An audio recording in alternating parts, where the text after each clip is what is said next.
క్రీస్తునందు ప్రియమైన దేవుని బిడ్డలారా, మీ అందరికీ యేసుక్రీస్తు నామములో నా ప్రత్యేకమైన శుభాభివందనాలు తెలియజేయుచున్నాను. మరలా మీ ముందుకు రావడానికి దేవుడు నాకు చూపించిన కృపను బట్టి దేవుని నామానికి స్తుతి కలుగును గాక.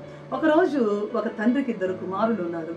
ఒకరోజు తండ్రికి సడన్గా అనారోగ్యము వచ్చేసరికి వెంటనే హాస్పిటల్లో జాయిన్ చేశారు. అయితే డాక్టర్స్ అన్నారు, మీ తండ్రి ఆరోగ్య పరిస్థితి బాగలేదు, ఒక 2 days వెంటిలేటర్ మీద ఉంచాలని డాక్టర్ అడ్మిట్ చేయండి అని చెప్పగానే చక్కగా తండ్రి రికవర్ అయ్యాడు.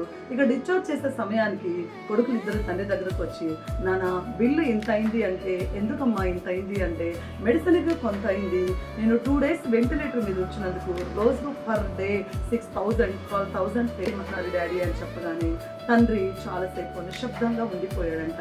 కన్నీరు కారుస్తూ ఉన్నాడంట.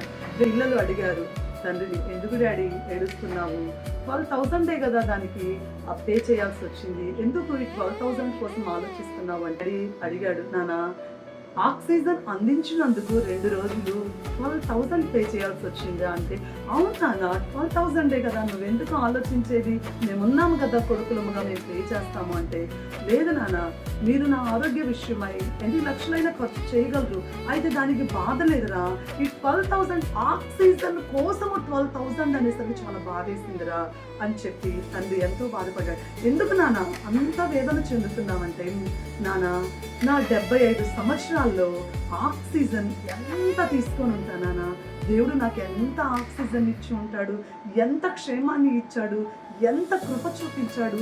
2 రోజులకే 12,000 హాస్పిటల్లో ఆక్సిజన్ అందించినందుకు నేను పే చేస్తే, జీవితకాలం మన దేవుడు మనకు ఊరకగా ఉచితంగా ఈ ఆక్సిజన్ మనకు అందిస్తున్నందుకు మనం దేవునికి ఎంత పే చేయాలరా, నా దిగులు అదేరా అని తండ్రి బోరున ఏడ్చాడంట.